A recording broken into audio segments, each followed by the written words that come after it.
Hey guys, this is BB Games here, and this is going to be the weirdest video that I ever do. I'm just going to warn you ahead of time. LSD Dream Emulator is a game produced in 1998 by the very well-known publishers Asmodee Entertainment, who also published the smash hit games Super Highlight and Air Driver. It is based on a dream journal kept by Hiriko Nishikawa for 10 years. I'm not accusing this guy of being crazy, but seriously, who dreams of stuff like this?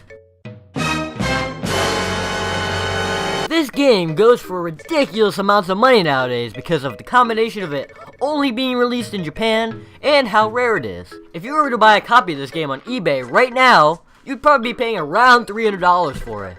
If you went on the black market to find a copy of this game, it would literally cost you an arm and a leg to get it. Trust me, I checked. But because I want to keep my limbs and my money, the footage in this video is all from an emulator that I paid the whopping price of $0 for.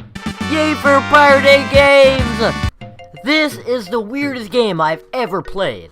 If you don't believe me, then check out the first thing you see when you start this game.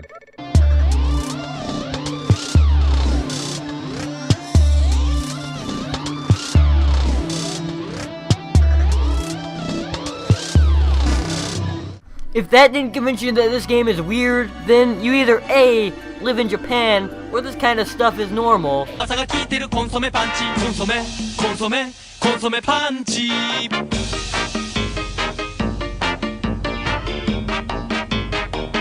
or B, you just took LSD, which in turn makes the real world look weird and the computer screen look normal. Now you're probably saying that, yeah, pirating games and taking LSD is great and all, but when are you going to go over the actual game? Well, right now. I usually go over the game's story first, but there is literally no story to speak of. Although, admittedly, it would be ridiculously hard to actually make a story for this game. It would probably be something like this. You just got done doing all the drugs when you decided to go to sleep, and you started having the weirdest dream a human could possibly have. These dreams are all in 32-bit, because why not? I'm ready for the numerous awards and the Nobel Peace Prize that I will get for this fantastic story. In this game, you explore the numerous different dream worlds that your drugged up mind came up with. When you run into an object, you're transferred to another part of the dream. After each dream is finished, your progress is counted on this chart thingy? I really don't know what this thing is. And another day passes. Dreams also end if you are somehow killed in the dream. There are many ways for this to happen, like jumping off of a cliff, or getting shot by this creepy hooded man. This game is actually pretty creepy.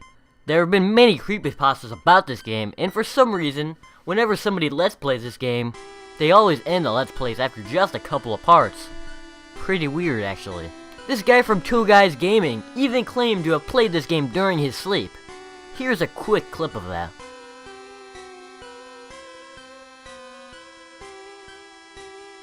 A huge part of the creepy nature of this game is you never know what you're going to run into. One time I found some guy kicking a dead body. The creepiest part of this game might just be this clownish, I checked, clownish is a word, at least Microsoft Word says so, world. This world is so weird that the game doesn't even know what it is. While I was there, I ran into this huge penguin thing, and I decided to name him Norman. I also ran into a bunny while I was there. It was normal upon first inspection, but when I got up close to it, something wasn't quite right. Why is the bunny's face replaced with whatever this is? Did I say the clown area was the creepiest? Because there is an area that is a dark city that is actually the creepiest. This city usually has no music, which just makes it more creepier. Aside from the guy that was kicking the dead bodies, and the hooded man I mentioned earlier, there was also lots and lots of other dead bodies. Dead bodies! Dead bodies everywhere. By far the creepiest thing that I found in this area was the little girl that was hanging on a streetlight. Why would they put this in a game? There are many other types of worlds in this game. All of them are a lot less creepy, so I'm going to play some happy music now. There is this hub world thing that takes you to the other worlds. How many times am I going to say the word world in this review? In this part, I found an elephant here that is slowly floating away into the sky. Goodbye, Mr. Elephant, have fun! This dojo thing always has these two sumo wrestlers fighting. I've got to say, the fights between these two are always epic.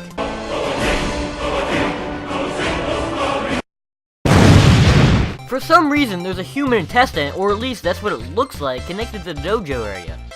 In this intestine part, you can find the previously shown creepy tiny man. When I was in this area, I began to hear weird noises. I investigated further, and I found a creepy tiny man party. Those guys know how to party like nobody else. There is this beach area where I never really find anything interesting, except for the flashing water, which could easily give someone a seizure. For some reason, all the water in this game is flashing though. There's an area which I'm sure looks exactly like Tokyo. See the similarities? In this area, I found a giant statue of a hand, and more importantly, a giant statue of a foot. Why don't they have more statues like this in real life? I also found a bold Triceratops pony thing. And is it just me, or do the people look a bit off in this game? There is a bar which I don't blame the game developers for putting in, because you're gonna need some alcohol after making this game, or even playing it for that matter. Another area is this clock area. All it is a clock. I feel like a better game took the clock area from this game. This area has lots of iconic things from the world, like the Eiffel Tower, Big Ben, and the giant bench. The last area I'm going to go over is just a long series of rooms. In some of these rooms you can find this guy, who made me jump every time he popped up. There's also a teddy bear sitting next to a TV that has Euboa on it, long before Euboa was ever created. I can't forget to go over the cutscenes that happen on some days. They range from this, to there being just Japanese text on the screen. I played this game for 19 in-game days, and if I played it for 19 real days, I would already be in the insane asylum. This game got steadily weirder as it progressed. Textures began getting replaced with Japanese text. This Japanese text actually makes this place a lot less threatening. And weird colors were popping up everywhere, like this part where no matter how long I walk towards it, I can never touch this pink area. Stop trolling me, LSD Dream Emulator! In these 19 in-game days, I also realized that the music and sounds are also really weird. This is my favorite music. It sounds like somebody's gargling something. Your footsteps sound like the footsteps of a T-Rex also. Just listen to this. Overall, I can't really say if I like this game or not because it's so weird, and it does get kinda boring after a while. I would have liked this game a lot better if I would have realized there was a run button before I already got finished recording everything. I would recommend playing this game at least once on an emulator or with a Japanese PSN account because of how weird it is, but there's no way you should pay $300 for this game. Because of all this, I give this game an LSD out of 7. Hey guys, this is the end of my video game video. Go ahead and click the like button if you like it, and if you want to see more of this, go ahead and subscribe. Go ahead and click here for the last main video I did, and go ahead and click here for a BioShock Infinite Let's Play video. If you want to see a future video, go ahead and click here also. And also follow me on Twitter. Goodbye guys, and thanks for watching.